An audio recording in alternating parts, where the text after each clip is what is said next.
and welcome to episode 273 of the Awesome Comics Podcast, the place where the small press makes one hell of a big noise. I'm Vince Hunt, writer of MI666, and joining me this week are the creator of Vanguard, Dan Butcher. Hello. And he's a prisoner to nothing but fashion and a park bench. It's Tony Esmond. I'm literally on a park bench with a fucking heron. Me and a heron are recording this podcast from a park bench. There's a heron? Well, no, I saw one a minute ago. Oh, right. It's going to be interesting because it's relatively light, getting dark now. By the time this ends, it's going to be pitch black. Tony's going to be in the darkness. Well, I'm on a park bench in an alleyway. I'm hoping I might get lucky. Do you know what I mean? There might be something happen. Well, and that could happen live on this show, folks. If someone comes out and says 6 or 1, I go, "Oh, I'm a fan of the series." They might just start whacking me. Well, that's something to look forward to later on. Yeah. But before that, we're going to talk about some comics, and we have a guest interview coming up. Oh yeah, very shortly. Which we haven't done it yet. No, Tony, why do you? You could never be in the magician's circle, could you? No. well, sequentially, this is all right. Yeah, It's coming sequentially, up we're totally fine. the sound. Yeah. So we are going to be joined by Marc Jackson very shortly and talk about his work and Macc Pow and the likes. So look forward to that in a bit. But before that, it's just us three, isn't it? Us three and our sponsor. Who are our sponsor again? Comic House. Yeah. He's starting to get musical. I love it. And I love Comic House as well. We all do. They are our sponsor. I was watching that thing with Little Mix last night, because they're putting a boy band together. Classic Saturday evening telly. And there's a bloke on it who looks like you, Dan. I'll tell you now. Looks exactly like you. It probably is. Yeah. Good looking bloke. Yeah, proper good looking. Oh, really? Like you have to ask, Dan. Know what I'm saying, everyone? You know what I'm saying. I can't stand watching Saturday night TV. It makes me want to kill myself. I don't watch. It's awful, isn't it? I don't watch awful telly. It's always catch up. Well, I bought. There's a shop here that sells. Oh, don't worry, folks. I'm home tomorrow. But there's a shop here that sells prisoner stuff. And I bought a DVD of like interviews and stuff, and it wouldn't work. So I had to watch that shit. Oh fuck! They've got a channel here that just plays the prisoner non-stop, but it's paused. You can see where they haven't put the turn the DVD over, or what they've got to do. That's fucking clownish. That's really great. Yeah. If you want to know where Tony is, we might tell you a bit later. But before that, we're going to talk about a lovely sponsor. Some subtle clues in there. Yeah. Some subtle clues. Very subtle, especially for those people who were born after... What, 1980? Was it like that? Whenever it was? I think it's 52 years old, this series. Well, there you go. No. There you go. And Tony's only 26. But he loves the retro, or vintage, as they call it in some circles. But something that is modern is Comic House. Yes, they sell indie comics. There's a huge selection on their database as well. Lots of indie creators go on there, and they list their book on there for free, and you can start sort of selling your book through them for free. Start selling straight away. Brilliant way to get your books out to another audience. But they also have an app, a digital app like Netflix for comics, only £3 a month subscription, and you get access to an enormous library of digital indie comics. I mean, seriously, that price is a stupid price, a stupid good price, because I like looking at indie digital books every week, and some of them are, you can barely buy one book for £3, even digital these days, and you have access to loads, such as Dan. We've got Rain the Burning Season, Volume 3, In the Shadow of the Wasteland, Irrelevant by a friend of the show, Stuart Mulrain. Voodoo Nations, Volume 1, Issue 1.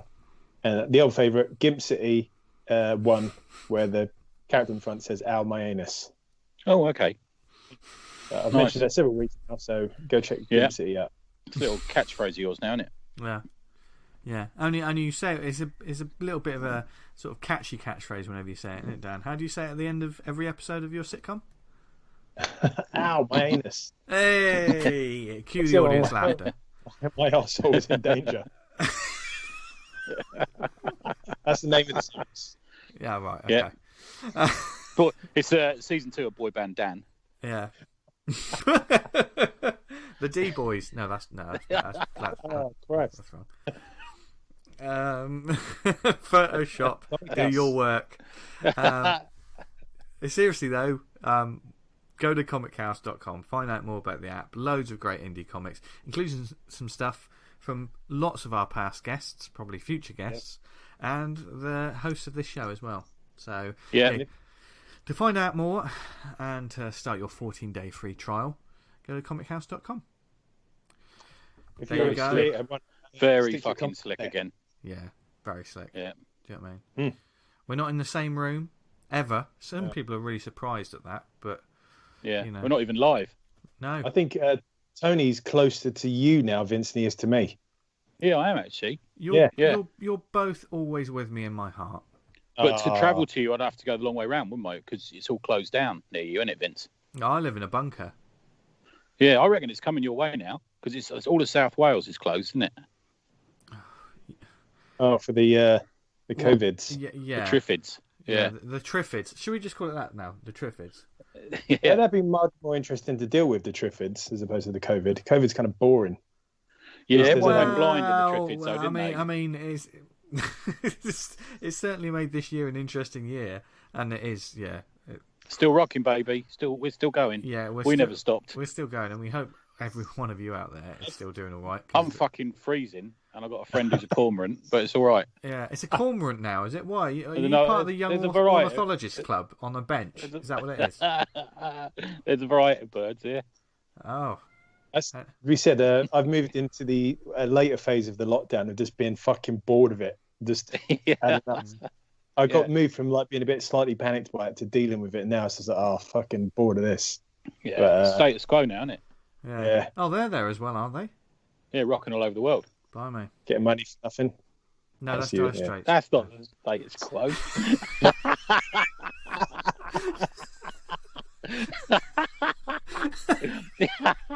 Should show my complete lack of music knowledge there. Yeah. There they are, singing Beat It. What's going on?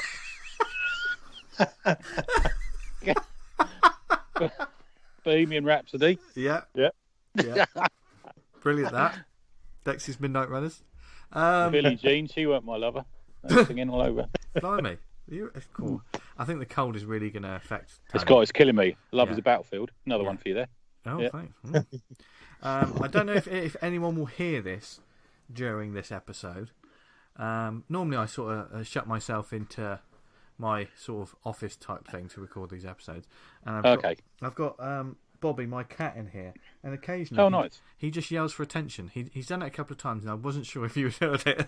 So if I didn't hear it. If at any point you hear it's my cat, not someone trying to get out of the basement.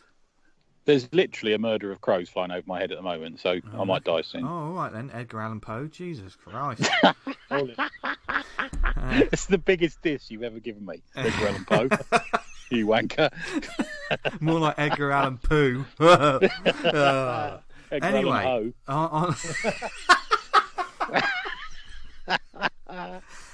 we are a highbrow show. You want to insult someone, we do it in literature these days, baby. Yeah. That's how we do it. Yeah. So you've sat through this bit of us just being, I don't know, just talking like absolute children because we're here to entertain you. Tony's literally... Fuck, another lyric. He's literally... right. Tony's literally on a bench, freezing in the dark. It's cold. It's getting very dark, and it's frightening. Yeah. See, I wanted to bust out a Queen lyric then. We had to stop this pot pickers, so... Oh yeah, we've got an interview now, haven't we? Here is our interview for you with the wonderful Marc Jackson. And don't worry, we're going to talk about comics now. Right, this week we are joined by a cartoonist and comic creator whose work has been seen in the likes of Aces Weekly, Comic Scene, The Spark, and more.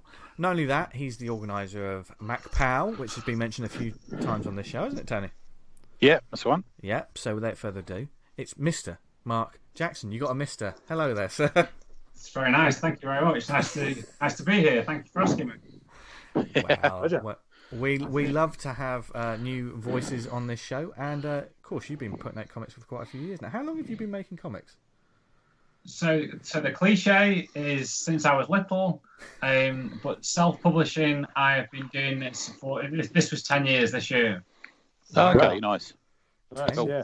10 years. So, yeah, it was 10 years in March. In fact, it was 10 years in March, 3 days before the lockdown. Blimey. Well, Yes. that's one way to celebrate an anniversary, I guess. I think so. I did that on purpose. 10 years ago. What was the first book you put out then?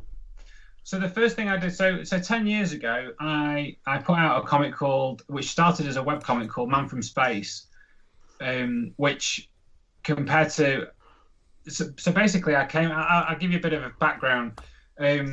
So as well as being a cartoonist, which has kind of taken over more now, to be fair. So I can, I'm very proudly say, I am a full-time cartoonist. And that's what I earn my living as, which is amazing. So I also have a graphic design company with my wife called Creative Hero. So that kind of, comics related thing has always been kind of there, hence the name of that company's been going since 2007. And so I was been working from home since 2007, and I never sort of went away from comics, but I definitely went away from comics being something I was buying regularly. Right. I would always kind of know what was kind of going on, but I hadn't really bought comics for quite a while. I probably had a good, I don't know, I can't really say how long, a decent gap, and then suddenly I started buying.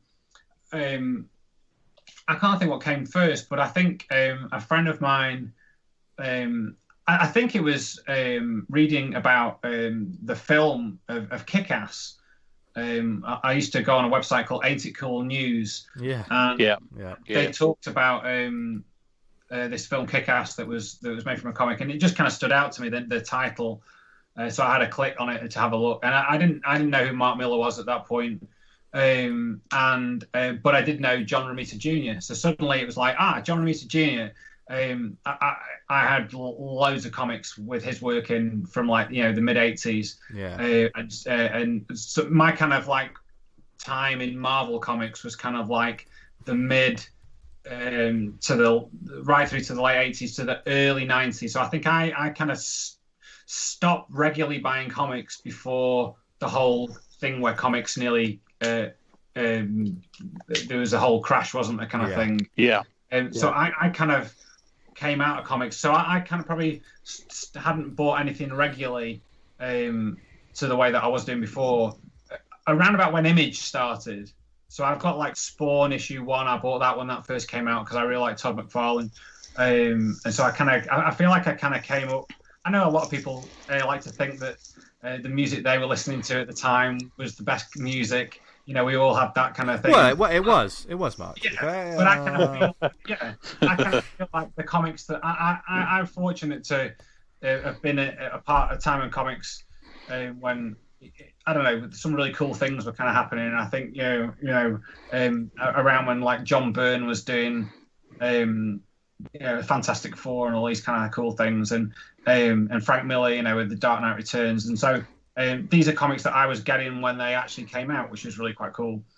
And so I kind of I can't remember what you asked me, but so I kind of dipped out of it a little bit, and then so Kick-Ass came along, and so my connection was John Romita Jr.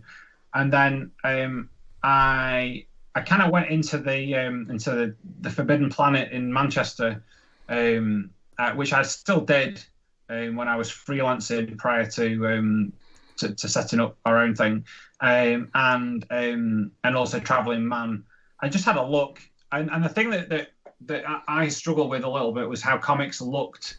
Suddenly everything was airbrushed. There were no flat colours. It was like, where's all the flat colours gone? What's going on?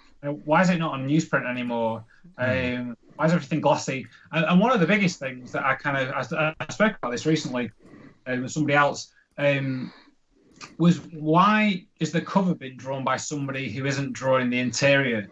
I think that became something more of a recent thing, and maybe, I don't know, maybe in the past sort of 10, 15, maybe even 20 years, where more and more, and I know you shouldn't but judge a book or a comic book by its cover, but for me, if you were buying, I'm just plucking this out of nowhere, like the John Romita Jr. issue of Iron Man, he'd done the cover. More, there are stuff that I look back in my collection and say, well, that's not quite. I am not quite right on that on some occasions. There were some issues that I was buying that didn't have the same. Yeah, Kirby was doing a lot of covers around. And also, a cover is massively, when it comes to comics, is massively indicative of what you're getting in the middle. I mean, how many times have we picked up a comic at an indie comic convention, thought that cover is amazing, and then you look inside and think, oh well, how do I put this down without offending anyone? Yeah, it's because the cover's the lead in. Unless you know about it, you see, you go, that is jumping out at me, that cover, and so my brain says, well, I expect to see what's on the cover on the inside as well. I can pretty much read anything as long as the art's good. It doesn't. It's because that's how I'm wired. It's how it looks is what's pulling me in. If the story's great, then great. If it's kind of not, it's the art that gets me. I'll struggle to read something if I didn't like the art. And I think I noticed a lot more, especially in Marvel. I didn't really buy a lot of DC. I have a few issues of Batman, but I was a Marvel guy. But I would buy, from anything from, the superhero based stuff. But then I'm a huge Sergio Aragonés fan. Me and Tony were in his presence in California. Oh, really nice. And I'm very fortunate that 2 years prior to that, I got to not only meet him but work with him at the Lakes Comic Art Festival, which was just like the greatest thing that could ever happen. And I even shared a brief moment with him outside the town hall, the clock tower at the Lakes, where he passed me one of his pin badges, which I can. Well, I'm going to show you on camera, even though this won't translate. But hang on, where is it at? Oh, hang on, there you go. It's coming in. Can you see it there? Oh yeah. I know you can't. There you go. And he passed me this little pin badge, and he went, "This is just for friends." And I was like, "Thanks." Oh, what a moment! He was amazing. And so, like, I was 12 years old when I sort of picked up my first issue of Gru, and suddenly I was like, "Wow, this is a Marvel comic." But it's got, it was unlike anything. After meeting him with you, dude, I went away and bought that. Is it Destroy a Duck? Is his Gru's first issue in it? I think it's like the backup in that issue. Yeah, I went and bought that, and a load of Mad magazines and stuff like that. Yeah, he was a proper gent at that, wasn't he? He's just amazing, and he's been doing it a long time, and he's fast, and it was just seeing that kind of style, which back then when I was 12, that's how I imagined my style was. It was cartoony.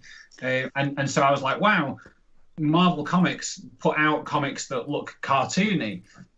It's not all realistic kind of, characters and stuff like that. And you had Fred Hembeck doing stuff as well back then as well. There was that little corner of the Marvel universe. You used to get all that stuff in, didn't you? Yeah, it was. So for me, it was from the American point of view, it was Sergio Aragonés and Fred Hembeck. I love both them. Bill Watterson, so kind of like obviously not technically comics, but obviously amazing comic strips. And then on from this side of the pond, Lou Stringer. So those four. Okay. Yeah. Four cartoonists were just, and the thing with Lou as well was the same kind of thing. Was that I would buy like the Marvel UK reprints of Transformers and Secret Wars and Spider-Man and all that kind of thing, and Lou's stuff was always in there, the little strips. So I was reading Spider-Man and getting into all these things, but then there was this little strip on the inside cover, which was probably the first thing I would read every time I read the issue before I read like the Spider-Man or whatever, and so that was really inspiring to me as well, that those things were in. And so the chance that I got to meet Lou and I like to think of Lou as one of my friends now. I've known him for quite a few years. He's come to every one of Macc Pow. And yeah, I was next to him at Macc Pow last time. Yeah, he's a good lad, isn't he? Of course, nice guy. He's such a nice guy. And Lou, the first time I ever went to a comic shop was to go to Nostalgia and Comics in Nottingham, and Marvel UK were going to Nostalgia and Comics, and one of the editors and Spider-Man was going as well. And so it's the first time I went. I convinced my dad to drive me to Nottingham, and we went to Nottingham and bought some comics. I think the editor at the time was a guy called Paul Neary. Yes, yeah. It's he did a brilliant run on Captain America. Who's a great artist as well, Paul Neary. Well, yeah, of course, yeah. So, and so I kind of chatted to him, and one of the things I was interested in is just how did Lou's stuff get in there, and he just kind of just talked to me briefly about that. But it was funny because I was trying to figure out about a year or so ago, how would I have known that event was taking place? Because I lived in Macclesfield, and that was in Nottingham. And then I was flipping through some old Marvel UK issues, and there was the advert for it. Right. And I thought, that's how I would have known. It was an advert. And then fast forward till about 2 months ago, there's a guy who I met at the Nottingham Comic Convention about 2 years ago, who I've been in touch with on Twitter and stuff like that since then.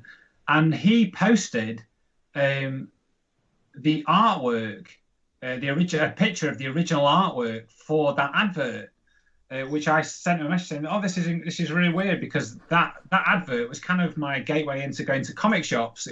So he very kindly then went, well, do you know what? Seeing as that seemed to have changed or started you on the path, he sent me the artwork. Oh, bloody hell! Which was really cool. What was the geezer's name? Do you want to give him a shout out? Or? He goes by the name of Mr. Happy Go Lucky on Twitter. I can't think what his actual name is. Oh, we do know him. Yeah. I think he's a listener, actually. Yeah, he used to work at Nostalgia and Comics. Right, okay.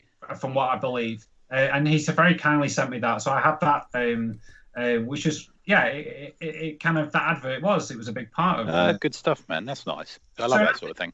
So in answer to your question, my first comic was Man from Space. and since then, you've had 10 years of making them. I mean, the time flies. It's been 5 years we've been doing this show, and but yeah, crazy. Yeah, I started. So just to quickly go back to that, so I started doing that as a webcomic. Basically, at that point, in my heart, I was always a cartoonist, but I'd kind of come back to comics in terms of reading them, which was starting to inspire me to want to make them again. So I bought Kick-Ass, and I read that, and I thought, right, okay.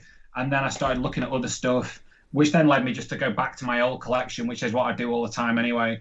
And then I started thinking of things and thought, I'm going to do this. So it was kind of like a weekly webcomic, but it was basically a comic made by a graphic designer as opposed to a comic made by a cartoonist. So I was kind of doing it in a different way. It was all done on the computer because that's what I was in front of all the time. So it was like a very sort of crude vector kind of drawings. The best way to describe it was almost like a comic made of fuzzy felts. Does anybody know what a fuzzy felts? Oh God, yeah. So it was kind of like that. And my thing was, I had this fun little story that I wanted to tell, and I was using these characters, like cut and paste characters, to make the panels.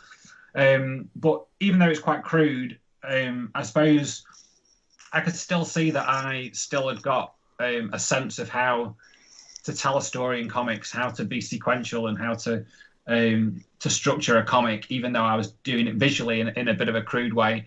And then I kind of revised that, and then slowly but surely, things clicked for me when I stopped making comics like a graphic designer and started making them like a cartoonist, and then suddenly it kind of went from there, really. So about sort of like maybe 7 years, maybe 8 years, let's sort of say 7.5 years ago is when I started doing a strip for my local newspaper. Literally, I found that the offices were just literally down the road, and I approached the guy because his local newspaper had a lot of art stuff in it. It real focus on the arts for a local community paper, a free paper. That was quite unusual. But what I realised was that his offices were the art gallery near my house that I would walk past all the time. And so I sort of told him what I was doing. He ran a little piece on the Man from Space comic that was then, at this point, was a print comic, and had moved on a lot more. And then I said, "Oh, I don't know whether you'd be interested in having a comic in the newspaper." To which he said yes, which was really cool. And he paid me. He paid me £5 for each one, which was. He said, "I know that's terrible, but he did it." And what that did was put me. I was doing a regular. It was every 2 weeks. I would do a 4-panel strip, and it put me in the newspaper, which was quite cool because my granddad was a reporter for the Manchester Evening News, so I kind of felt I put the Jacksons back in the newspaper business doing that. But yeah, so he was a reporter. He sadly died in the Munich air crash. Oh wow! Oh god! Yeah, which is quite a big deal, I suppose. But but I've always kind of, when I went back to comics and started to do them, especially when I was trying to find my feet at the start, I probably spent a good sort of 2.5 years listening to as much constructive criticism as I could do. This is going to sound really weird, but whenever I was making comics in the office where I shared with my wife, there was just kind of, there's a feeling, or like you could, like if you're drinking coffee, there's like an aroma coming off, and you can just smell it in the air, kind of thing.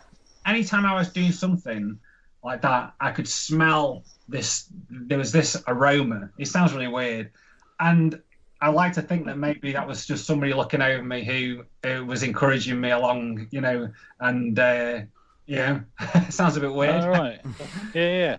I honestly I thought every time I was doing this, and it was like I was trying to get myself, and I thought, this is something to do with my granddad. This is really weird. It was just weird. I can't describe it, but there you go. Well, it feels good to sort of like keep the family's hand in it then. Yeah, and so when I did that, so I did the local newspaper and built up a bit of a body of work of that. I then went back to David Lloyd, who had set up Aces Weekly about a year before, and who was incredibly polite, but was basically saying to me, Mark, the way you're making comics, I think you can tell that they're not quite as up to scratch as they should be. And he was right. And then rather than me go, well, what does David Lloyd know? Well, yeah, okay. Yeah. He just owns a load of gyms. What does he know? Yeah. I just thought, well, if I'm asking people to look at my stuff, it's nice when somebody goes, oh, it's really cool, that, keep doing it. But it doesn't really help you, especially at the start. Yeah, mate, this is a subject we've talked about many times. Yeah. Yeah. So whereas, although it does sting a little bit when, he was quite, he was quite easy on me, to be honest, and I did know exactly what he meant. But what he was kind of saying to me, I suppose, was, you need to figure out why these aren't as good as they could be. I think he could see something. He could see the persistence in me, because I am quite persistent, and I like to think of myself as a pleasant pest. Because if you don't sort of talk about what you're doing, especially in self-publishing, when nobody knows who you are, then nobody else is going to do that. Yeah.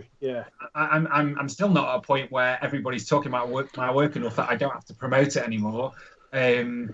And in a way, I don't know whether I want to be. It's nice to still. I like to still promote what I'm doing, and there's very few people who are that lucky, I think, Mark. Though, aren't they? I mean, especially these days. There's even the big creators who you would think would be a giver, that their next book would be a hit. They don't always hit large. They got to put the work in as well. Yeah, and I think you've got to do that. And so he kind of said to me, come back to me. So then I went off and I did all these newspaper comics. And then I can't think what came first. I think I did all the newspaper comics, and I went back to him and said, look, I've been doing these. What do you think? And he was like, he came back to me and went, Mark, these are terrific. He said, let's have a talk, which then led to me doing a number of things, Races Weekly. And then around the same time, I'd ended up on the mailing list for creators, cartoonists who would get an email every sort of 6 months from an editor at the DC Thompson, so for the Beano. Oh, cool. And so I used to send some stuff, and I think originally I sent them like Man from Space, because what I didn't realize was that they don't want to see what you've done, they want to see what you can pitch to them, what they could actually put in the comic. Yeah, gotcha. So rather than going, oh well, look at this, and so if you like this, I could draw something else that would fit in the comic. They want to actually see what was going to go in the comic. So which is unusual compared to a lot of other companies. Don't do it that way, do they? Because they, 2000 AD don't want you sending them a Judge Dredd story. They want to see that you're published elsewhere before they, think that you're good enough. But that's interesting. Okay. Yeah, they kind of, so they were like, yeah, we like that, but and I got a rejection letter from the Beano, which was really cool. And then I so every 6 months this would pop up. So then this one time, I got the email and I sent them all the stuff I'd done for the local paper, and then I sent them this one little strip that I'd done with the Beano in mind for this character called Lenny the Lettuce, and it was just a little 4-panel strip. And then about 3 weeks later, I was actually thinking that morning, I never heard back. It's obviously a no again. And then, I'm not kidding you, that afternoon, I got an email and it said, it's no to everything else, but it's yes to Lenny the Lettuce. And I was like, what? And right off the bat, they just went, we want 9 of these. And they then send you an email with in the same email, it just said, and we want the first one for this date and we want the next one for that date. We'll send you over the contract. And I was like, oh my God, this is the Beano. So I rang the person up because I thought, I can't do this on email. I've got to speak to you. I've got to go, this is... and she was like that, hello? And I was like, oh, kind of, yeah. You want me to be in the Beano? And she was like, yeah. To her, I suppose it was just what she does as her job, commission people to make comics. But it just felt I needed to actually speak to somebody. And that's quite an interesting point, because I think the world of comics is 99% email and social media or whatever, however you're getting your messaging. The world's going that way, isn't it? Yeah. Yeah, definitely. So, it's quite interesting that, obviously you went to call them straight away and they were quite surprised by it. I think because a lot of comic creators, and I myself included, I'm terrible on the phone. I just well, I do that with no bro. If the WhatsApp messages go more than three backwards and forwards, I just ring them. And you get people at the office going, hello, and I'm going, it's me. I come up on your phone. We've just been talking on WhatsApp. Why is it such a surprise? I've just called you. Yeah. You're like, oh, hello, Tony. What's up? Yeah. And I went, no, I just want to iron out what we're talking about. And not only that, in this society where everything is streaming video and stuff like that, just a standard phone call is becoming an alien concept in a lot of ways. Yeah, it is. Yeah.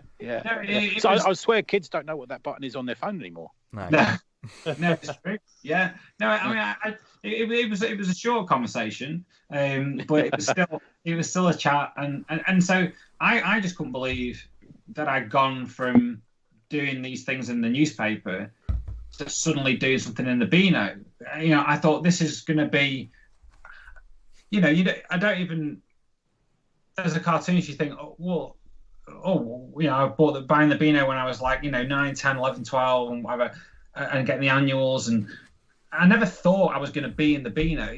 I don't even know whether I was aspiring to be in the Beano. It wasn't even something that I would even register that, well, I'm going to be in the Beano, Yeah. What do I do to get in the Beano? In the old days, they'd have got that letter through with the Marvel header or the Beano header on it, wouldn't they? You've been accepted, and you'd frame it, wouldn't you? But it's not the same when you get an email, is it? No, but it was just so bizarre to find that I just thought this happened too quickly. How does this happen? How has this happened? Yeah. But it was funny. I won't name any names, but somebody, an indie comics publisher, told me to walk away from the deal with the Beano and not do it, because what happens is that you do sign a contract where you sign away the right to your characters. So they technically own the 2 characters that I did comics for. I mean, all due respect to you, Mark, and I'm sure it's a great comic. I haven't actually read it, but knowing you, it's going to be class. But Lenny the Lettuce is, we're never going to be millionaires off Lenny the Lettuce, are we? Let's be honest. No. Yeah. No. I think it's a brilliant fucking opportunity. I'd have done the same, man. Yeah. It was, you have to think to yourself, well, okay, what do? Do I hold on to this and for that potential Netflix deal or Nickelodeon coming calling, or do I get... Come on, who are you cast? You must have... You've cast Lenny in your mind, haven't you? Are we talking Vin Diesel? Maybe Vince Vaughn? There's a Vince. Or me. Any Vince could do the voice of Lenny. I think he definitely needs to be somebody who's kind of high-pitched, I think. That's how I kind of saw him. But look, if it did... Look, let's face it, if it ever did become a Netflix deal, the Beano are not going to write you off. Do you know what I mean? It's not. I'm sure you would still make some money out of the Beano. I've got to be honest with you. I'd probably get a fair bit more work from the Beano as well, maybe. Exactly. Yeah. But no, so it was like, if I say no to this, then I'm not going to be in the Beano, and that was like, that does not compute. How does that work? Yeah. And obviously, whenever you, as a self-publisher, whenever I mention to anybody that I've been in the Beano, especially because I do a lot of stuff in schools, obviously not this year, he laughs, also crying because I've lost 9 months worth of work.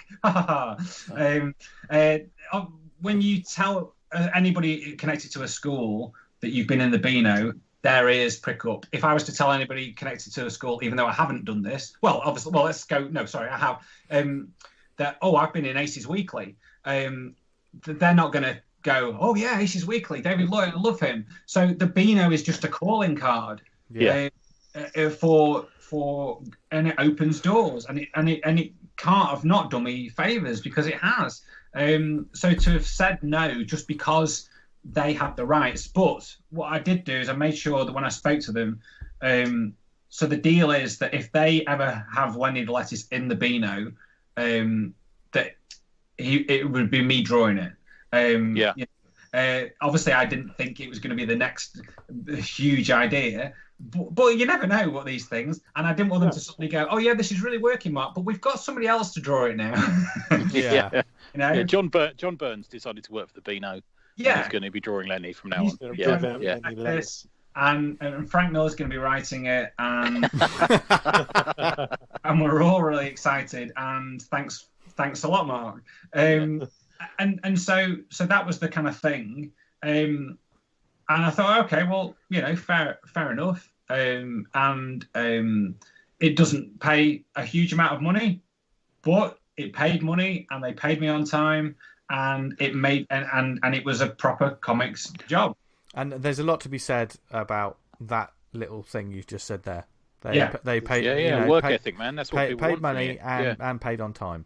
Because it's exactly what it is. Because if you want to do this as your job, you've got to treat it like a job. Yeah. And if you go, oh well, they're probably going to pay me. Yeah. And publishers have to think like that as well. I mean, we're seeing a lot of comics that are probably bigger comics, on the stands and stuff, and the creators are probably, the artists or the writers or whatever that are working with some publishers are thinking, when are they going to pay me? Yes. Do you know what I mean? Yeah.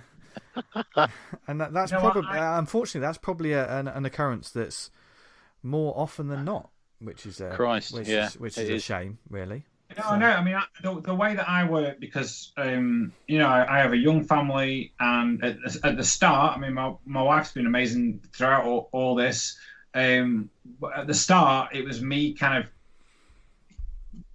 not playing at being a cartoonist, but going, oh no, I can do this. And kind of, it's a bit of a leap of faith, really. So I had to, whatever I was getting involved with, had to at least be looking like it was heading somewhere that was going to make some money.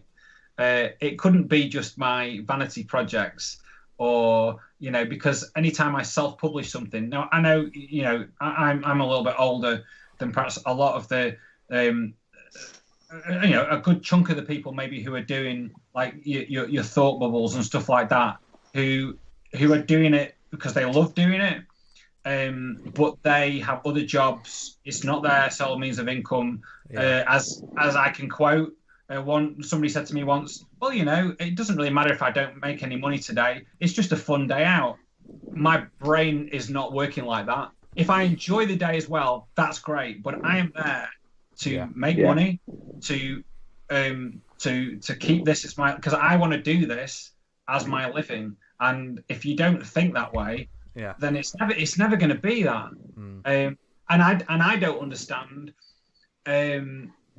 if you are making comics, and I know this is different for a lot of people, but for me, my brain says, if you're not doing, how do I explain it? For me, the comics, being a cartoonist is what I was always wanted to be. And so if you're not trying to do that as your job and make your living that way, I don't understand that. Do you know, does that make any sense? Yeah. But that's just me. There are plenty of people who spoke about this on Twitter recently who said, I'm happy just doing this as a hobby. I have my career, but I make a comic every now and then, and I'm happy doing that. But you're out and like you're putting in the graft and like going where you can to get your work out there and to a new audience, and which brings me to something I want to talk about, because obviously conventions, unfortunately, and very sensibly, aren't happening at the moment because of the state of the world and stuff. So, which is, those nice day outs for people are not happening, but for other creators, like you say, that's an income that's being cut short. So we hope you're all right.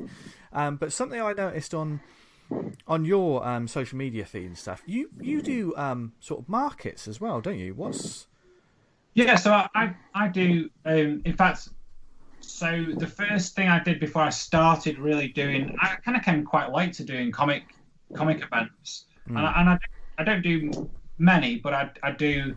I've sort of built up a sort of a little set of them that kind of, again, I feel that either I get to get invited to, like for instance, I do like the Lakes Comic Art Festival, but I when I'm involved with them, I work for them basically. I do workshops throughout the whole weekend, so it's quite a different experience than just sitting behind a table. But prior to doing that, where I live here in Macclesfield, we have a monthly market, the Treacle Market, which is an artisan market, and which you just did today. I just did that today. Yeah. Oh, nice. Okay. Yeah. So that's like an artisan market, and I got into that again, similar to how I got with the newspaper guy. I just contacted the organizer and just said, I'm a local cartoonist and I've done this comic. Would you be interested in having a stall at the Treacle Market? And the waiting list for the Treacle Market is quite a long list, but because they had maybe somebody had dropped out that month and they didn't have anybody making comics and selling comics, I got in there, and I've been doing that for 7 years. And locally, that's built up some really great contacts for me in terms of other work, but also children who come and want to get the new comics that I have made, which has then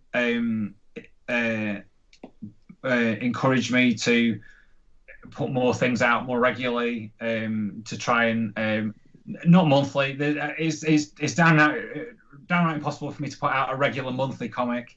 I have tried, but I can put out a decent amount of content, but putting out a regular monthly, like 20 pager, that's quite tough.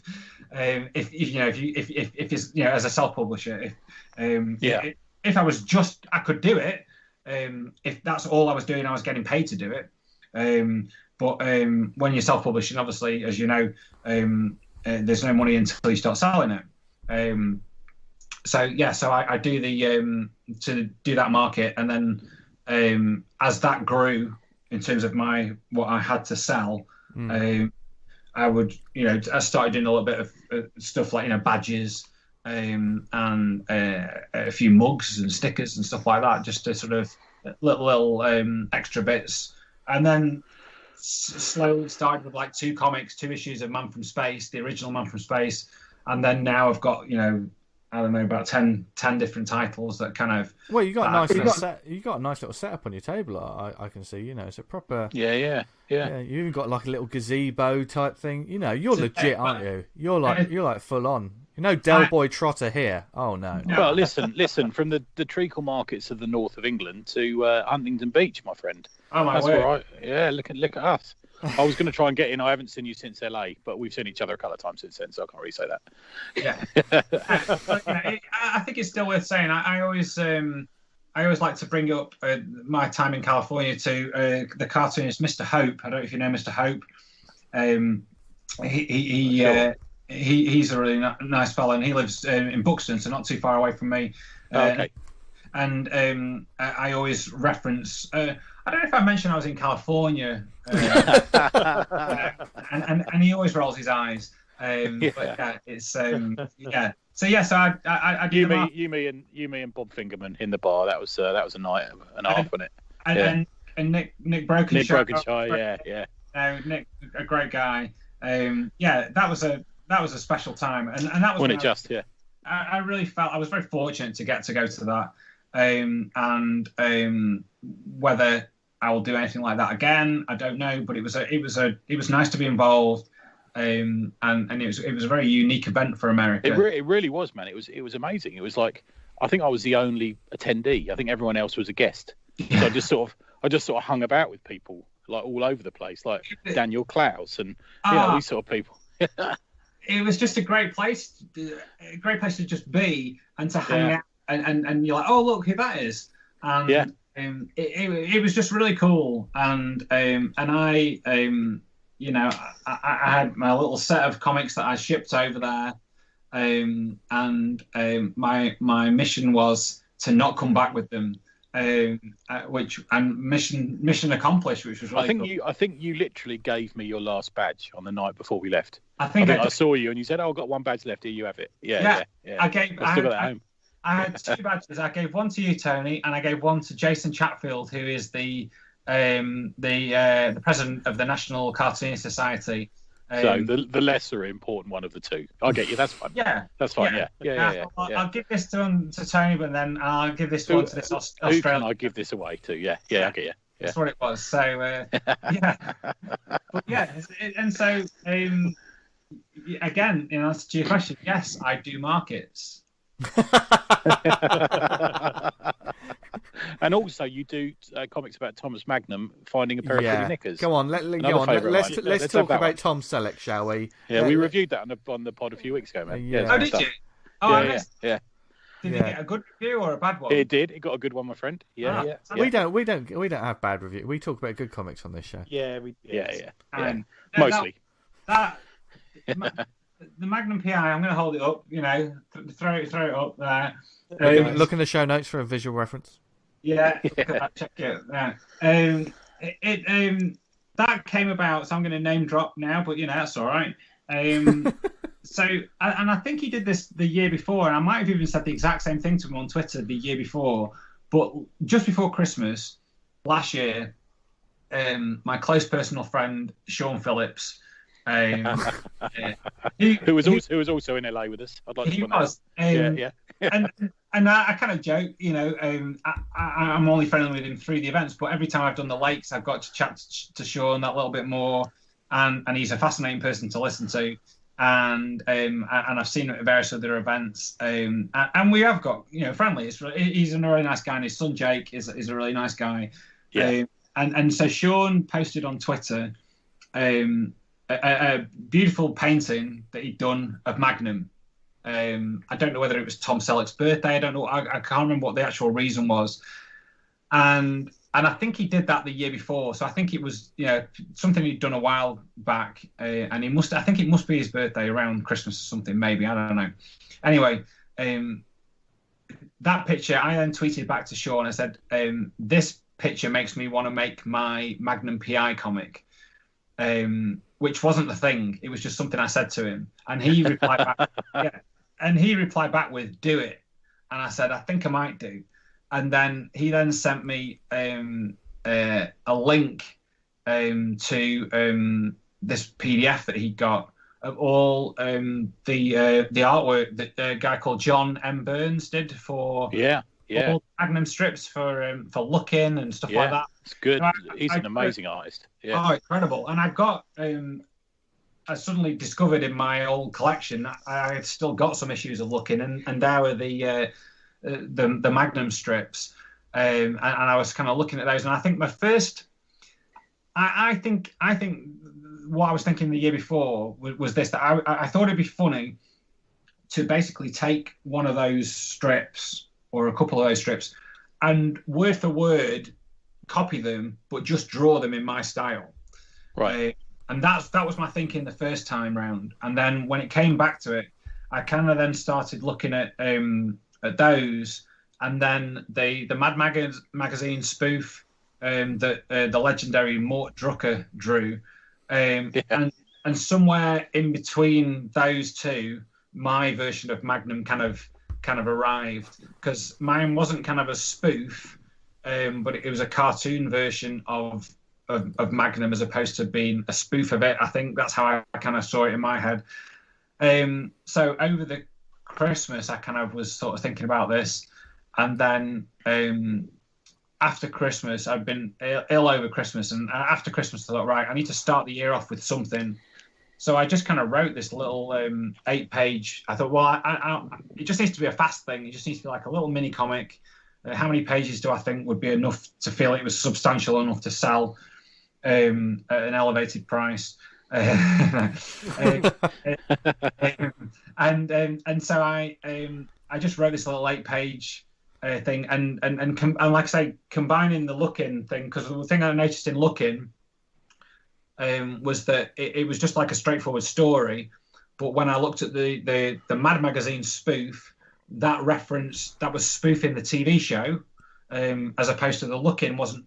It was like the further adventures of Magnum, whereas the Mad magazine was spoofing the TV show, and that then had the voiceover, which I'd forgotten about. I'd forgotten that there was the voiceover, like the Private Eye voiceover that he would do.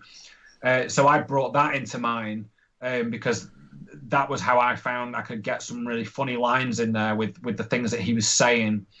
And so I did that I turned that around in like 2 weeks. And I did an article for Bleeding Cool magazine. I was only going to do 25 copies. I thought I'd just keep it low and just do 25 copies. And I did an article for Bleeding Cool about me doing it and what I've just told you about Sean and what have you. And when that went live, because my store is on Etsy, and I don't know if you know when you use Etsy, whenever you make a sale, the app on your phone does a cash register kind of sound. Yeah, okay.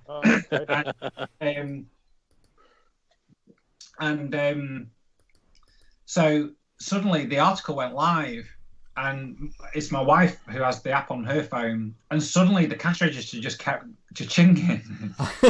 It's like, what's going on? Yeah. You know you got to trust your missus, because when you say to her, what's that? She'll go, oh, nothing. Yeah. It was just chinging. I was like, what's going on? And then I said, I bet that article's gone live. And then literally it sold out overnight, to the point that I had to more than double the print run. I went from 25 copies, I had to get 100 printed, because the initial print run just sold. And it's been my most successful comic I've ever done. Fantastic. Amazing. I used to love Magnum. I remember when it came out, there was a novel that came out called Don't Eat the Snow in Hawaii, or Don't Eat the Snow in Honolulu, or something. All right. And I remember my dad bought it for me. I was only a kid, and he thought I was a Magnum novel. I'll get it. You know, you used to get novel tie-ins, didn't you? You know. Plus, and he bought it for me. And the greatest TV crossover of all time. Yeah. Murder, She Wrote. You know what I'm saying? Jessica Fletcher. Oh, what a legend! And I remember reading this novel and thinking, this is quite saucy. It was actually it was like quite filthy. I've still got the book now. I'm like, oh okay. It was a Magnum one. Yeah. I think it must have come from a novel. Got it. Right. Yeah. No, it was. I'm a big fan, so it wasn't like a Mickey take of it or anything. It was. I just, there was something about drawing the character in my style that There is a mystery, an underlying mystery with some knickers at the end, which made me chuckle. I didn't realize how much fun it was going to be drawing it and drawing him, and it just kind of flowed really easily. And even though I think in the one you've got, does it say to be continued at the back? I think it does. Yeah, I think so. Right. Yeah. So the second print doesn't do that because it was never supposed to be continued. It was always just I was just doing this, leaving it on this random cliffhanger, and because I didn't think anyone was, I didn't think it was going to be really bought, but people in the States have just gone a bit crazy for it, which was really cool. And Sean always does some retweets, and whenever he does that, I'll always pick up a few sales. And then I went back to it during lockdown because I lost quite a lot of my print work, my published work at the start because like Comic Scene stopped publishing for the duration of that. They've literally just put out the issue that was about to come out in March. They've literally just put that issue out now, so it's like 7 months gap. And then I do a newspaper comic strip for a paper in Brooklyn in New York, which is really quite cool. And I do that once a month, and I nearly lost that. The editor, I said, are you going to want one next month? He went, let me get back to you. And I thought, oh no, I'm going to lose another one. This is no good. And again, so the brain that says, well, this is how you make your living. What do you do? Unfortunately, I didn't lose that one. For 1 month, he couldn't pay me the full amount. He said, I understand if you don't want to do it. And I said, no, if he was willing to still pay me something for it, because I could see that he was struggling. So I did it for a little bit less than he usually pays me, because I thought, I've got to keep this going, and he's still willing to do it. He could have quite easily gone, I don't need a comic. I don't need to be spending money on comics. The world's collapsing. But he did, which was really cool. But I knew Comic Scene wasn't coming back, so I thought, well, I need to fill that gap. And I've been using the website Ko-fi, which is kind of like a buy me a coffee kind of thing. Yeah. And because I literally just before lockdown started, I set up the YouTube channel for my drawing kind of sessions that was supported by the Lakes. They stepped in right at the start and just said, right, we can help you set this up. I had this idea, and they supported me a little bit at the start, which was amazing, and throughout it. But at the start, they kind of came and went, right, we can support you, and so whenever I did that, I was always in association with the Lakes Comic Art Festival. And shout out to Julie Tate, who is amazing and has done great things for me in my my comics making career. And I was using Ko-fi. Basically, at the end of the session, I would say, if you enjoyed this today, because it was a free resource. If you enjoy this today, you can head to Ko-fi. You can buy me a little coffee, and support my work if you're interested. And parents were doing that. They'd buy me a coffee, and then every now and then somebody would buy me quite a few. So I thought, well, this model's kind of working. So I thought, well, if I'm going to try and get the revenue back, the monthly loss that I've had from not doing the comic for the Comic Scene, what's the best comic to put out? And I thought, well, is it the character that I do for Comic Scene? Even though I like it, I thought, I don't know whether people are that into it that they're going to pay some money every month. So I thought, well, I wonder what character I could do that possibly might guarantee me a bit more of a following. So that's when I started the monthly Further Adventures of Magnum P.I. And so I had like a plan. So I thought, right, I'm going to do it. Everybody who bought the comic, I'm going to send them a message on Etsy as saying, if you like the comic, then I'm going to start doing this. And then I did another article for Bleeding Cool explaining, about, I've been hit by the lockdown, I've lost work, I'm trying to do this, and I've turned to Magnum. And next thing you know, people started supporting me to make more Magnum comics. Great stuff, man. I literally put a thing saying that basically I need to have this amount of money each month in order to do it. I did the first one because I thought, well, I can't wait. I can't expect people to pay without me doing one of them at least. Yeah. So the idea was to fill that gap. And so far, that's kind of worked. So I've done 5 of those so far, and the 6th one's coming next week or the week after. So yeah, nice. So Magnum, and that's slightly different than the little mini comic. That strip's in full color, and it's kind of like a reworked version of what's in the mini comic, but coming at it from a slightly different angle. So like the mini comic starts with Magnum and TC looking for a lost Ferrari, whereas the comic strip, you discover the Ferrari's lost in the first comic strip. So it's kind of the same kind of story, but you're seeing where's the multicolored chopper. We want that. Oh, that sounded a bit weird when I said it like that. But well, no, because if you think so, my the opening line from the Magnum comic was Saturday, and there I was hanging from TC's chopper. So that's right. That's right. Just like when I was in the Navy. So there's plenty of little gags like that. And then I got a chopper gag in again in the most recent one. So yeah, as TC. Pulled Magnum out of the water after he was being attacked by an octopus. Bloody hell. We were talking a couple of weeks back about that video of Magnum being attacked by an old lady's parakeet. The parrot, yeah. Well, that's where it came from. That's where the octopus came from, because I said to a guy called Pete Dorry or Pete Dury. I don't know if you know. Yeah, we know Pete. Yeah, I know Pete. He's a good lad. Yeah, he's a really nice guy. I've never met him. He was going to come to Macc Pow this year, but I never met him. But he's been really supportive of my stuff, and he puts out his Stan and Jack comic. Yeah, he reviewed it. Yeah. He's been on the podcast I do as well. Yeah. Oh, really? And he's doing really good things. And I think he posted the link to the parrot thing, or maybe it was one of you guys, and he commented, which then I saw it. And I said, if you think being attacked by a parrot's good, wait till you see next month's Magnum comic strip. And that's where the octopus came from. So good stuff, man. So apart from Magnum, what else is left for you this year? Well, so during the lockdown, as well as doing Magnum, I started doing a weekly free comic on Instagram. Which is the Bring the Ninja comic that I did.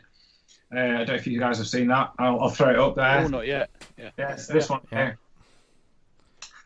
So that was a 4-panel little strip, like a swipe. You swipe through on Instagram. Because again, before I made the thought, I'll do the Magnum comic.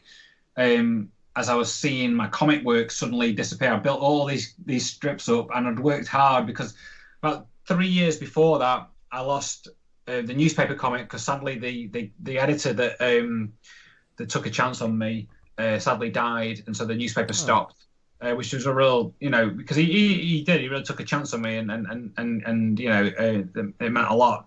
So the newspaper folded, and then I also did a quarterly comic in Comic Heroes magazine, and I've been doing. I've been doing that for about a year, maybe a year and a half, and that stopped publishing as well. So I found myself a cartoonist who wasn't actually doing any published comic work, and I was like, so then I worked hard to get that back again with different publications. So then Comic Scene came along, and then the paper in Brooklyn, and I started doing something for a local magazine. Because and the Spark as well. The Spark, yeah, and so the Spark came along, which was really cool, and I've been really pleased to be involved with the Spark. It's a really cool publication, and I hope, as I'm sure you guys do, that it might become a monthly. If that'd be great. Yeah, that'd be good. Yeah, it's I've and again, as you probably know, I've been a bit persistent with the Spark and gone, what about maybe doing a full page with something else and stuff like that, and I think and so after wearing Aaron down. I don't think you're being persistent, man. I think you're just offering your services for stuff that you've got proof of purchase on. It's like, I don't think people. I think we're, because we're sort of classically English, don't we? We see it as being like, oh no, I don't want to bother you, you know. But no, the Americans don't see it that way, do they? They just pitch work, and that's how it should be. Yeah. Yeah, that's my mindset, and I think you've got to kind of unless somebody says please stop emailing me, then I get that a lot, but for other reasons. I've kind of had that. But as one famously, I was referred to by is it Tom Spurgeon, the comics reporter? Oh yeah. He referred to me as that annoying guy on Twitter. So, when he sadly died, I didn't want to bring that up because I thought, because people would be like, everyone was saying so many great things about him, and I thought, I don't really want to say that because it doesn't make me look very good. So I was like, it's very sad that he's died, but I'll keep that other bit to myself. Basically, he was like, I don't know, but this is like in the early days when maybe I didn't have enough, I don't know, but it's a shame that I didn't get a chance to redeem myself with him. So the Spark's been really cool, and so I get a chance to do the strip for the Spark and also the full page. And that's really cool because the characters that I do, the full page, the Goons of the Galaxy comic, that's something I did for Aces Weekly. Right. I did like 4 issues of that for Aces Weekly, and that's a really fun series to do. I don't think I could ever really run out of ideas for that. It's kind of like ticks all my boxes, sort of the space genre. And the humor kind of thing. So I started doing space stuff, which kind of links to the Man from Space thing that I did right at the start. Because when you do space stuff, no one can say, "Well, that's not what that looks like," because you can say, "Well, And that was my way around drawing stuff that I perhaps didn't have the confidence. Because I always say this when I do my workshops: drawing is not about skill; it's about confidence. And I didn't have the confidence to draw this or draw that, so I just draw spaceships because I could draw whatever I wanted. I can draw planets and make up planets, and now as more of a challenge to myself, I do like the Bring the Ninja comic is set. It's a fantasy comic, but the whole comic, apart from the last 2 episodes, is set at the top of a building. So I'm drawing cityscapes and stuff like that, which is things I used to draw when I was like sort of 17, kind of 18. I'd do like these city. I was obsessed with New York and. I'm a big fan of hip hop, and so hip hop culture and comics were all kind of clashing. And a lot of the stuff I was doing was because this is what I was exposed to. Bizarrely, as a white guy living in Macclesfield, a lot of the things I was exposed to were black guys and hip hop, and that was just. And so that's what I was drawing: the adventures of these guys in the streets of New York. I'd never been to New York; I always wanted to, but I seem to have an affinity to drawing. These great buildings with the solid black, at the side, and the great shadows and all this kind of thing. So with the Bring the Ninja comic, I wanted to do something where there was no explanation as to what was happening. It just started. So it just starts with 2 characters on top of a roof with a giant robot clinging to the side of it. Who doesn't want that in a comic? Yeah, it's what I thought people, and I kind of had, and while I was doing that, I'd been inspired by sort of every now and then I kind of go through little phases of getting back into looking at Ninja Turtles stuff, and I've been watching. I don't know if you guys know Cartoonist Kayfabe. Do you ever watch that? Yeah, love that, man. Yeah. They've reviewed a couple of our comics. Yeah, we're big fans of theirs. I got Magnum on camera, which was quite cool. Oh, nice, cool. Yeah, and I got so I got sales from that, and then I've been watching that. They were talking about the Ninja Turtles. Then there was an episode where they had gone through each issue of Dark Knight Returns, which got me back into having a look at that again. And I'd also been. I'd seen my first interview with Bill Sienkiewicz, who up until Christmas last year, I like many people had no idea how to actually pronounce his name, and even though I knew of him, because his stuff was kind of coming out I think he was getting around to stopping doing the New Mutants when I was just getting into picking up Marvel comics, so I kind of missed his stuff like that. But I just knew his name, and I think the thing I knew from him the most was his covers with these amazing painted covers, because they just look like something totally different, and like the Dazzler covers and stuff like that. And I watched this interview with him online that he did with Kevin Smith. And it was fascinating because going back to the money aspect, I don't know if you know, but when he did all the painted covers like for Elektra and stuff like that, and anything that he did painted for the New Mutants and anything else he did, Marvel had no different page rate or pay rate for covers. It was a standard $50 for doing a cover. So he did these beautiful painted covers and just got paid $50 for them. Right. But his mindset was, well, I'm getting to do it. I'm still getting paid, and I'm getting to do them how I want. So why say no to that?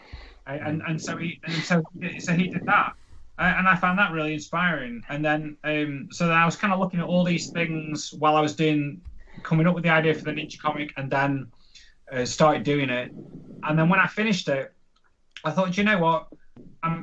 This was kind of really inspired by Bill Sienkiewicz. Maybe I'll drop him a message on Twitter and see if he'll be willing to read it.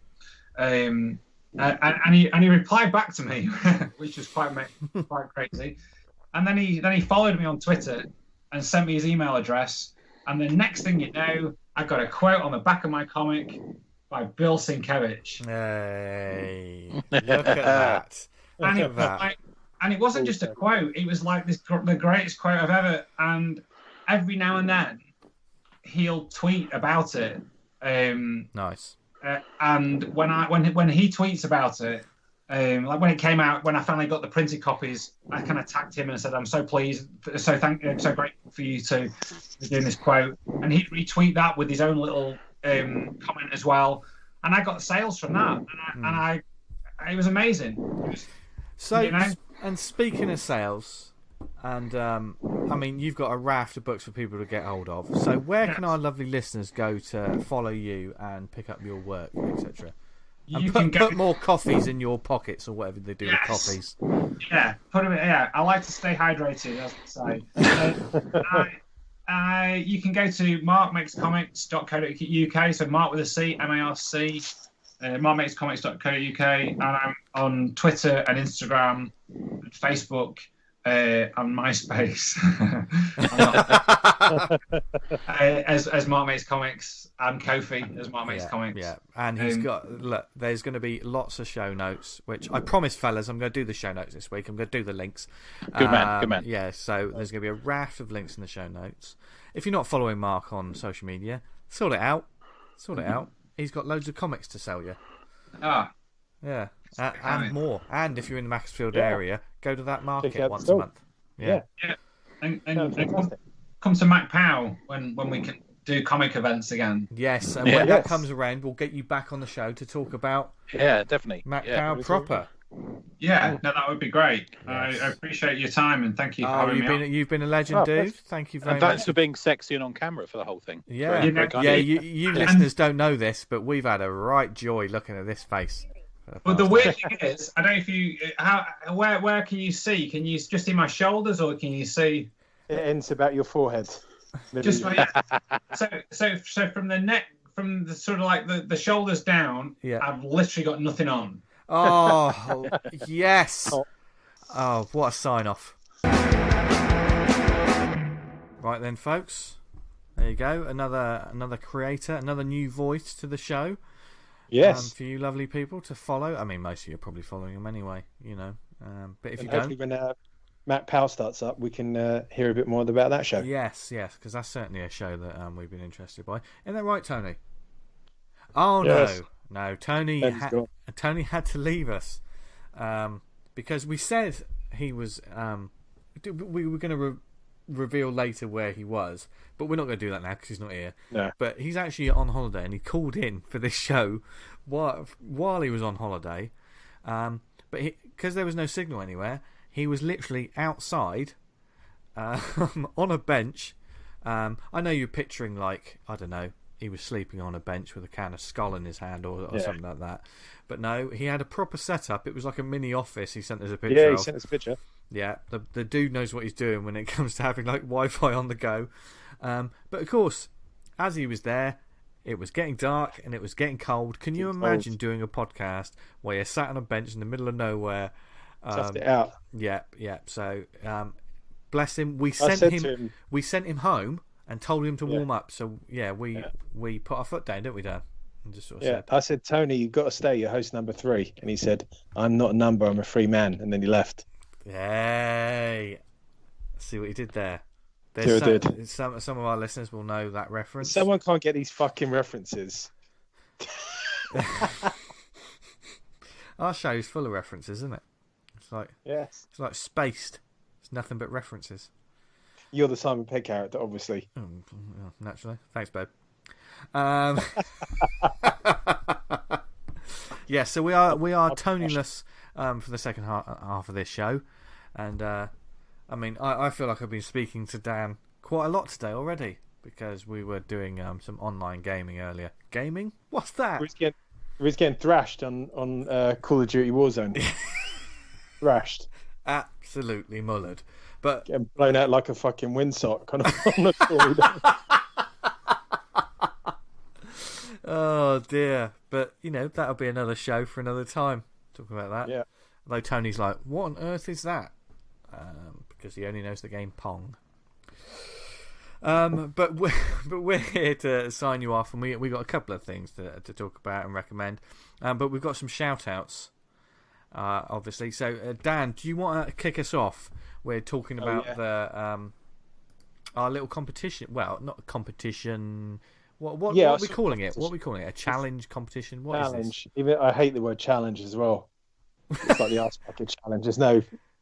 Well, it's just a kind of a fun game we was doing over the lockdown period, and we've sort of created a comic title amongst our little awesome comic creators group, and we've got round to the character design element of the contest, and that is we're going to post up our results on Monday the 5th of October. We've pushed it back a week, and that's to fit in with the drink and draw, which is going to be this Friday. You're listening to the show on the 28th of September. And you're going to be designing Watergeist the Ghost Boy and potentially these 2 sidekicks. So let me read it out now. So we got Watergeist the Ghost Boy. Watergeist is an ongoing series about the ghost of a young boy who solves mysteries involving supernatural creatures through a series of antics and missteps, teaching that not all ghosts and monsters are bad and some are just misunderstood. However, those are total grumps. It is these that need to be dealt with. A well-mannered but sad, translucent-looking boy, Water finds himself in his new form quite suddenly with little or no explanation. The first person he sees is the punk fairy, Becky, who helps in his way through the use of bedazzlements. These don't always go to plan, and we find out is also her new job. She's new to the job, sorry.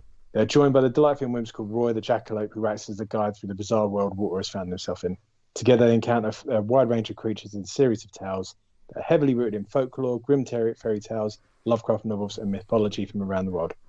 So you got potentially 3 characters to design there, and I think we, as a community, we could come up with some nice little designs. So we're looking more the designs and the thought behind them, as opposed to the amazing artwork. If you can only draw relatively crude pictures, that you know what I mean. The ideas, what you're putting in there, are better than what your rendering skills are. So we look forward to you posting up your work on Monday the 5th. Yes. That leads into the event I mentioned previously. Vincenzo, do you want to talk about that? Which is... No, you know what? I trust you, Dan. Go for it. I've just got a couple of Kickstarters to talk about, so you go for it. Friend of the show, Tom Curry, he's doing another drinking draw on Friday the 2nd. We'll post up details of him on the Twitter and the Awesome Comic Chat Facebook group. Mm-hmm. But we've had some really good events in the past. Yeah. Some games turned up, a lot of creatives turning up and creating throughout the couple of hours or 3 hours. I'm not sure how long it goes on for, a number of hours. A number of hours. It's always a good laugh. Yeah. And you don't have to be there for the whole time. You could turn up later. You could, be there for the whole duration. Then have to drink. I mean, when it says it's a drink and draw, I think sometimes people think there's an emphasis on booze. It doesn't have to be booze. No, you drink tea or coffee. Yeah. If you want. Yeah. Meths. I mean, I'm just methamphetamine all the way. My never starts blazing while we're on the drinking drinks. But they're great little events run by a friend of the show, Tom Curry. Yeah. Details to follow. We'll pass on all the details. Yes. That'd be something. Yes, that'd be in the show notes. Yeah, great time to try and do Watergeist on that night. Yes, I think I might try that. Yeah, me too. Yeah, that'd be quite fun. Last time I was there, I attempted to draw a Kurt Russell picture again. I just wasn't. I was in a funk. I was in a drawing funk. Have you ever had that, Dan? Yeah, all the time. Yeah. It's a frustrating time. Whenever I try and think I'm going to draw this character, I always fuck it up. You know what I mean? When it just flows naturally. Yeah, it's strange how sometimes I just think, I'll do a version like probably about a month ago. I just said, I'm just going to do a female version of the Demon, and that was fun to draw. Do you know what I mean? It's that kind of where sometimes I think, I'm going to do this, and I tried putting pen to paper or like on Procreate and just hating every single line I'm drawing, or like just can't. We've been some D&D characters, people's D&D characters. That's that's always fun to do. I think. Yeah. I think. Obviously, I'm in the D&D zone, and then some. I've fallen down the well, and there ain't no getting out. But those sort of things, there's just an endless amount of creativity anyway. That's essentially what it's all about, isn't it? Yeah, exactly. And there are good things like that are great, and you see them all over social media. If it was anywhere, people are drawing their own characters, are drawing other people's characters, are drawing them from popular streaming shows or whatever.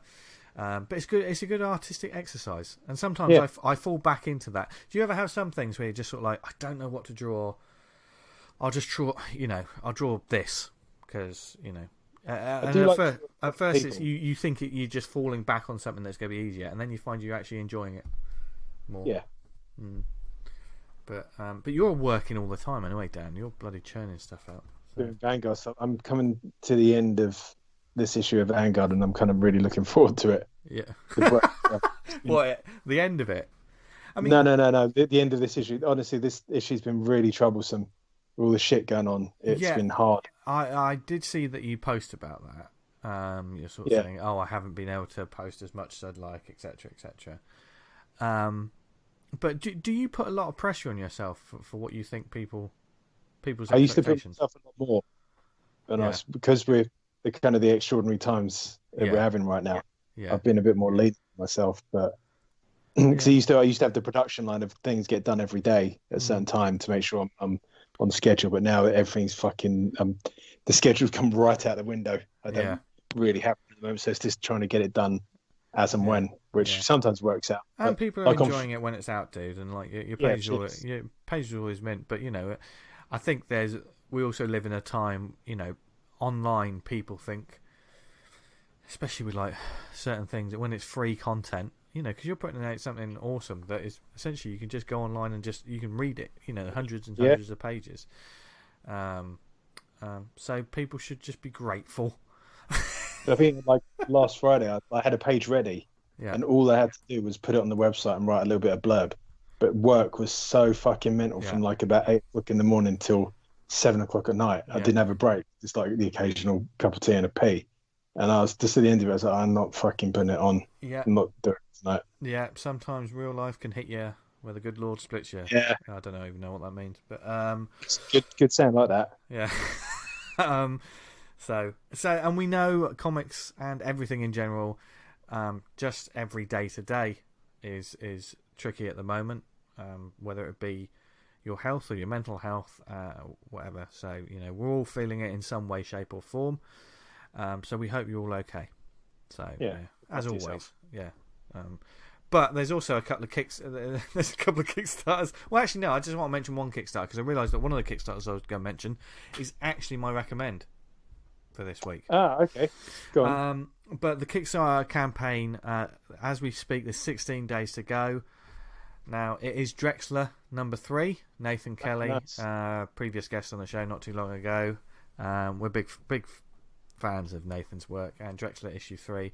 He's just passed his goal, so let's push him a bit further because Drexler's an excellent book. That's fantastic. I got into that relatively late because you introduced me to it, and I was like, this is loving this.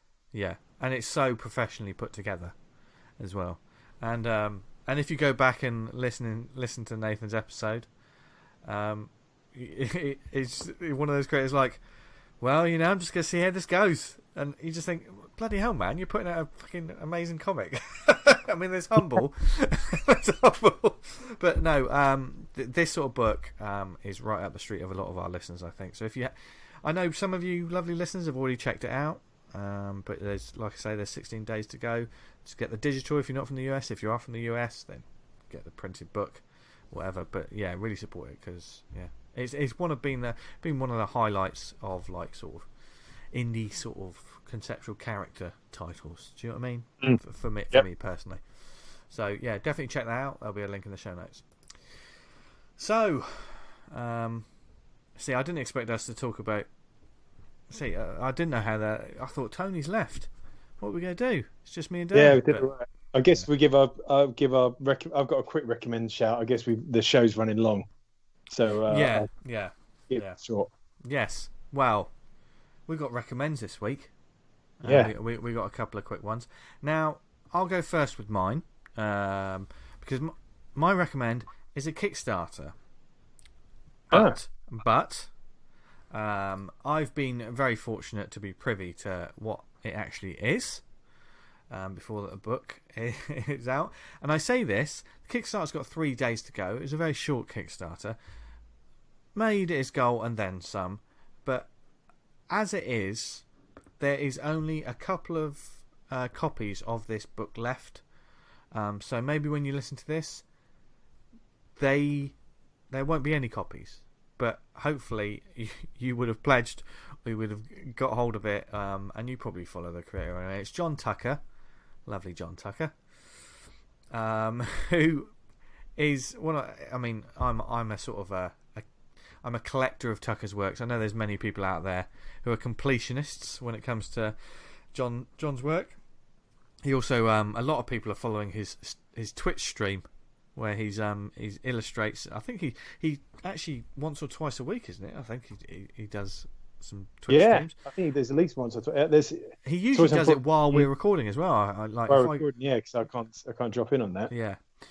And then, as it says in his bio, he does not enjoy streaming on Twitch, although he perseveres regardless, as he believes the only way to improve as an artist is to suffer. Now, that's a load of tosh. You can tell he loves it. And he has the sexiest author portrait I've ever seen. Oof. And he does an amazing Kickstarter video. But for what this book is, this is Murder, Volume 1. 2 stories, 36 pages, A6 black and white. And it is great. It's sort of it's a very limited edition book that was born from seeing those old sort of little limited edition sort of printed books that sometimes you'd see in sort of windows of shops and like coffee shops and stuff like that. Someone had clearly sort of made it themselves, stapled it together, sort of long form sort of prose with it, illustration, poetry and things like that. But you could tell that if you didn't pick up this in this particular place, you were never going to see it again. Even if it said issue 2 coming soon, would there be an issue 2? You don't know. In the spirit of like truly limited, and we've all seen them, these strange one-offs. I think zines is a brilliant sort of reference point as well, because like record shops and stuff, you'll have like these sort of self-made sort of printed copies of different zines of all kinds. I know a lot of our listeners are big into the zine field as well. Certainly Tony's he's very much into them as well, isn't he? So but this is with that spirit in mind, something very limited, small scale, and this particular issue, and also it's a decent price. It was only £3, all in. Yeah. And it's John's sort of. There's two stories. Narrowing and Poseidon are the contents for this one, and they are what I always love about John's work, it has that sort of it's not Tales from the Crypt. It's that Tales of the Unexpected. Do you know what I mean? Yes. Do you remember that show? It's that. I know that. Yeah. Mixed with a little bit of League of Gentlemen. There's a real. I mean, John's work has always got a sense of humour, tongue in cheek, real black comedy. Although, as we know with some of his books, like The King, some really heartfelt moments that can really get you, which is always what always good comedy does. But these are more sort of longer form sort of prose pieces that he's illustrated. You know, every page is an illustration, and one of them is almost slightly Lovecraftian in its own way, with sort of almost a Faustian deal involving fish. Make of that. I'm trying not to spoil any of this because some of the beauty of John's work is just reading it and not knowing. Yeah, and sure. I don't, with his work, it is always, if I sort of pick the book up, I'll quickly pick it up. Do you know what I mean? And then I'll flick through it. But then it's like, no, I'm going to read it from page 1 because there's always a sting in the tail. I had the problem with plan A, plan B.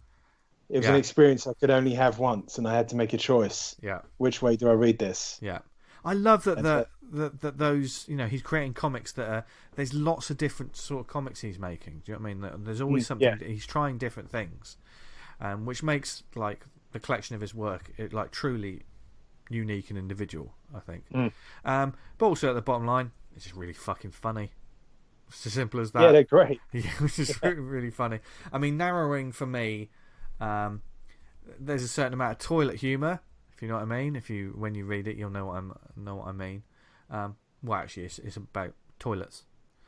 And there is a moment where someone talking about the seats of toilets, and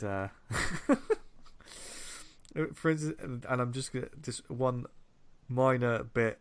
I have to read this out.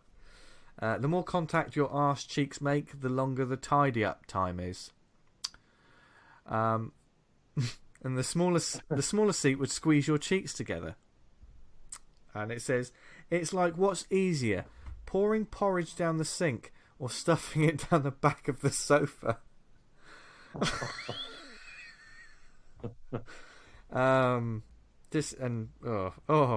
Yeah. But they're very conversational as well. That's what I like about John's narrative, and it's something I've outright ripped off for a couple of scripts that I've had in the pipeline, and I'm not ashamed to say it. He's influenced some of my writing as well. So yeah, Murder is another class one, something different. The illustrations are always great. It's like black and white book. Will we get a volume 2? Who knows? There might be, because John just seems to he seems to just churn out comics. But we'll see.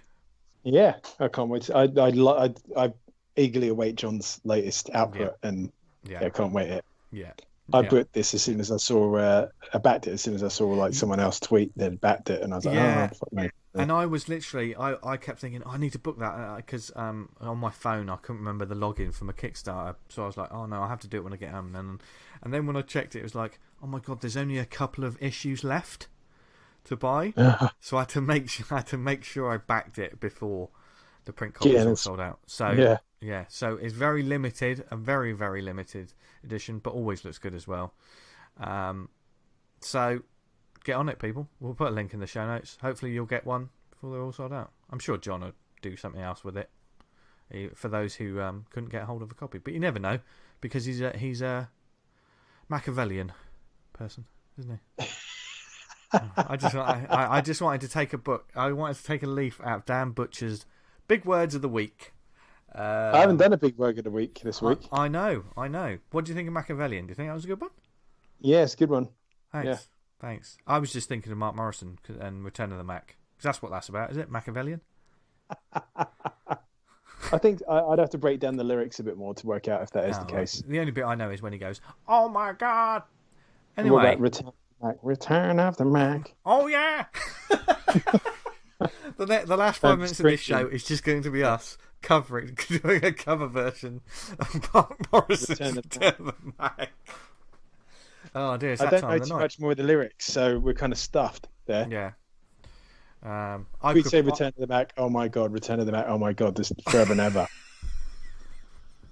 People can have it as their ringtone. But I'm not going to do that. If I think about it, I know more of the lyrics than I probably should. But never mind that. Dan, what do you want to quickly talk about? I want to talk about a comic called Commander Rao, which I saw on Twitter and said, I wouldn't mind checking this out. And the story and art is by Twitter user @fellhound_, and the lettering logo is by Lettersquids @Lettersquids on Twitter.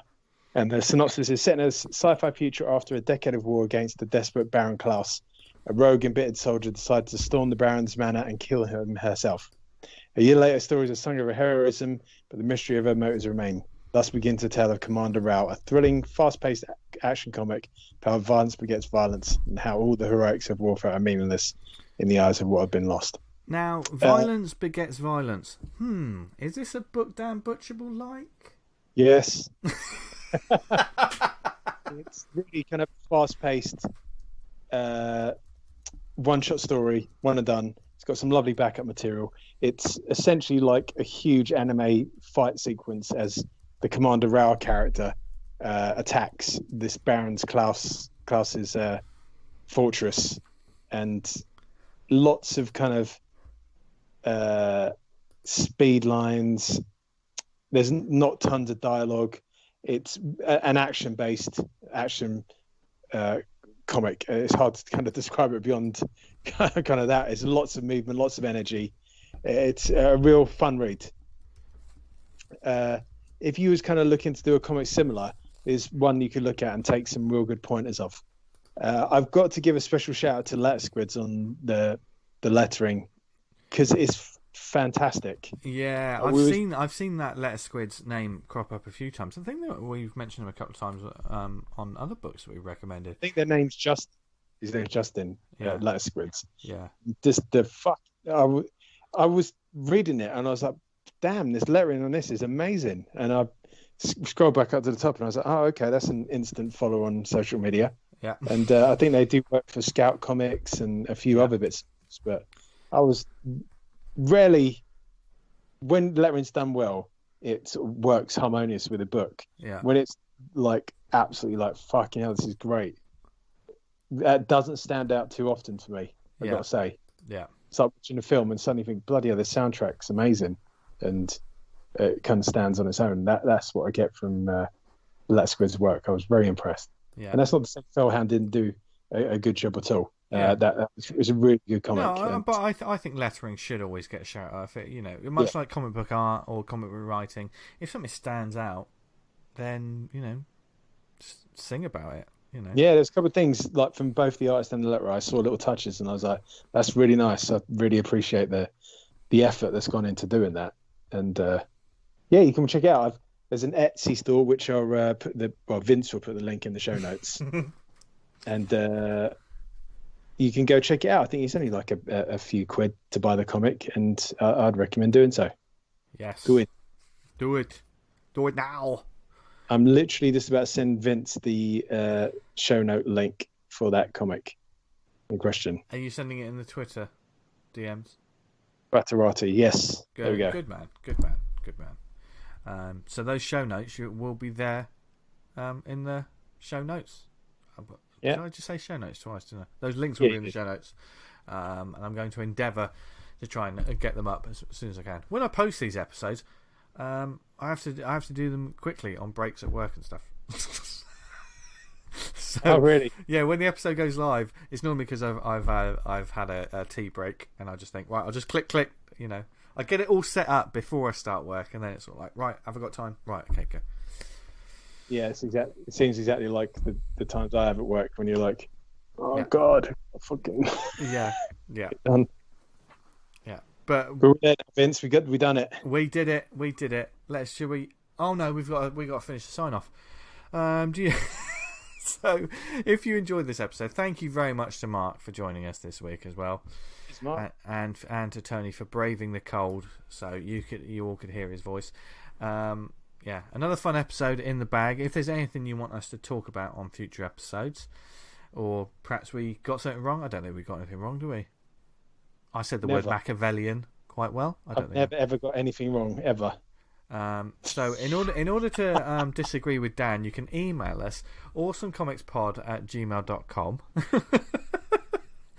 I have to try and get some more things going in the group to get more people involved in activities. Let's get up. Yes. Comics in there you're reading, what you're drawing, blah blah blah. Yeah. And we'll endeavour to be more active on the socials, such as Twitter @TheAwesomePod. Follow us there. We will retweet good vibes in the comic world, and we will talk about upcoming guests, etc. Follow us on Facebook, facebook.com/awesomecomicspodcast, and join the group Awesome Comics Talk, where the little sort of fun challenge competition that we got going is going on there, as well as loads of people just talking about comics and just wanting to, whether it be advice for your own work, how people are getting on, comic conventions, what you like. Sometimes it's just like a nice bit of artwork and it just gets people talking. So, if you do Facebook, go to facebook.com and search on Awesome Comics Talk. Because it's all the community that make that group great. It's not us. We just set up a group and then just make sure there's no one trying to hard sell you anything. But unlike us, because we'll hard sell everything about this show, whether it be on the website awesomecomics.podbean.com. I don't know what that was for a segue. If you listen to us on iTunes, thank you very much. Leave a review and subscribe. It just helps get the word out about this show and all the good indie comics and all the great work happening at the moment. If you listen to us on any other networks like Spotify, Stitcher, Podknife, what other networks are we on, Dan? Pod bollocks.